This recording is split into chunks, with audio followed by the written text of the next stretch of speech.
Mema wakwaba deba GCN page so medi ede adwoa search. Mr. Subscribe to my channel. Fa unsa mi abe on so we notification. Ensem ekoso wa bia benye bi etie anase wo benye bi ahwe. Ye wa match busumim. Na ye nenim se ye du match busumim ana che se ye Ghana woda.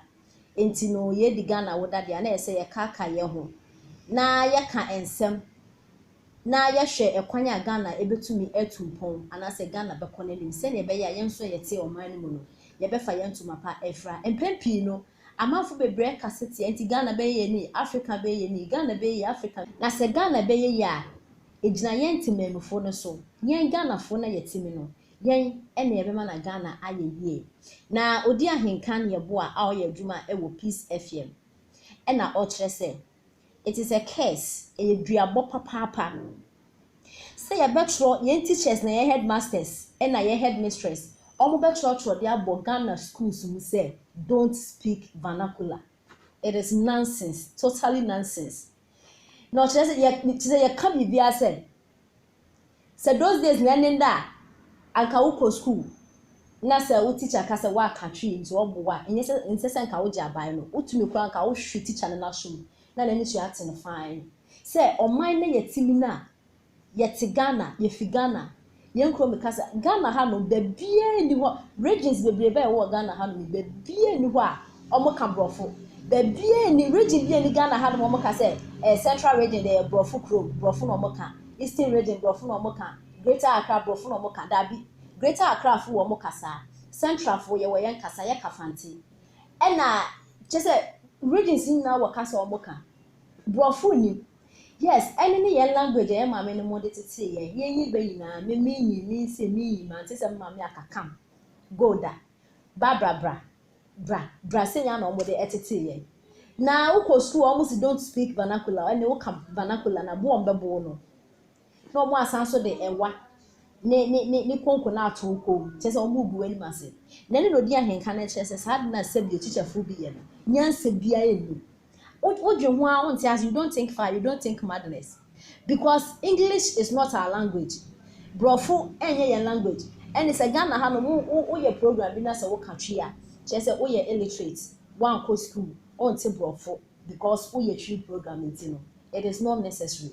And no odi an can say it's about time as say Ghana yetina se ne adwen say enye bi wo man mu a eye nananom no mo di gya ye japade eye mfaso de ma oman nti se ye sunya ne yie se ne be ya oman Ghana betumpon na ukọ baby ti se China omo ka brofo chinchonchon fo no omo ka brofo omo ka brofo ukọ Germany omo ka brofo countries be bro ho omo develop omo ka so de omo ho a omo ka brofo Ghana ya na nkasa no ti se nya yehu ya left and right so sorry don't speak vernacular nko a ye no di an keche se vernacular no eye yenko me kasa eye mother tongue a omode etete ye intense ye sua yenti ensem a odi ahenkan ye bo a ede atuya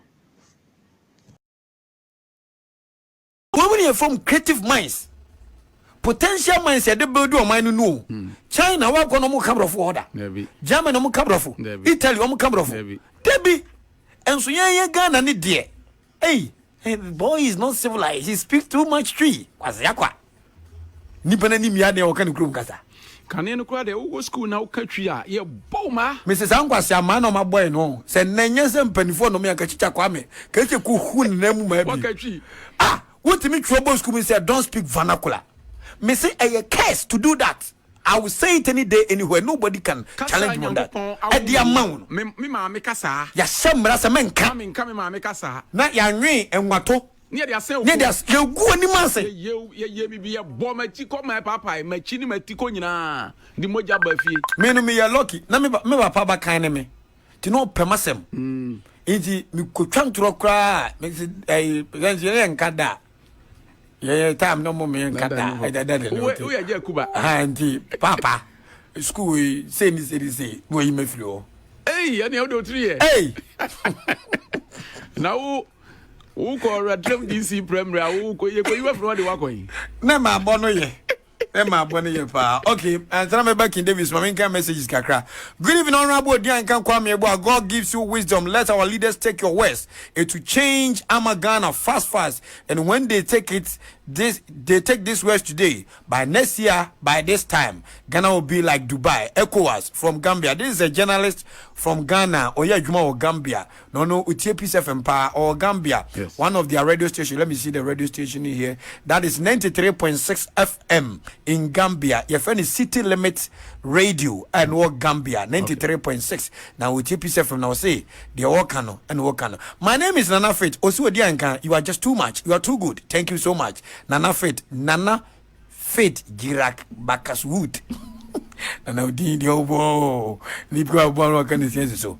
Enti nyame adoma ene na wo hwe baba biem ampa abakwase me nyakada de bida manfo nso ni agye ho enokre nyankopon hyira wo amen na mo nyansa sa ene mo nimde amen na asam na ye kan wo de o messages bebe fifiri bana empanfo otie chocho wuro tie yen mo empanfo otie na me maka se hwe ye just one visionary purposeful determined person obe drive Ghana to the promised land ampa your problem na nso sa wo Debi. say ye be castre ye ho say afede ya pem yankasa ya so ya dribo kwensina pem ya de na mo ba ko chase determination brings success ampa so when determine so baby bia unyan enkunimidie da yango wo sha dog for number 2 dwe be no bi hiamba cho doctor anane boama o ye bibiduro doctor we join what ya no number bia nso mu ni dwe Debi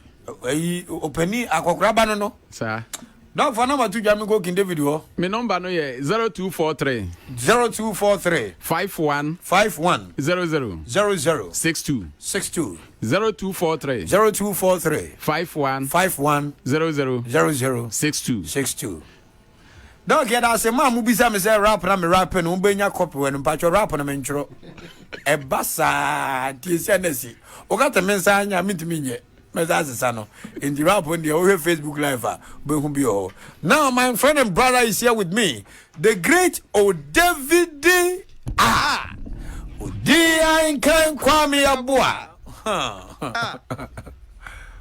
David Odia Nkan Kwame Eboa Allah di afa Campon cappuccino na de ku me kura na esi edu nketia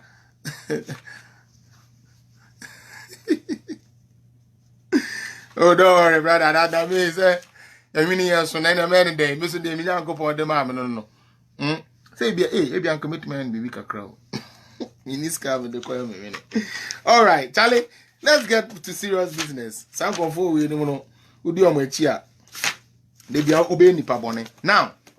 Let me move to Sammy Jemfi.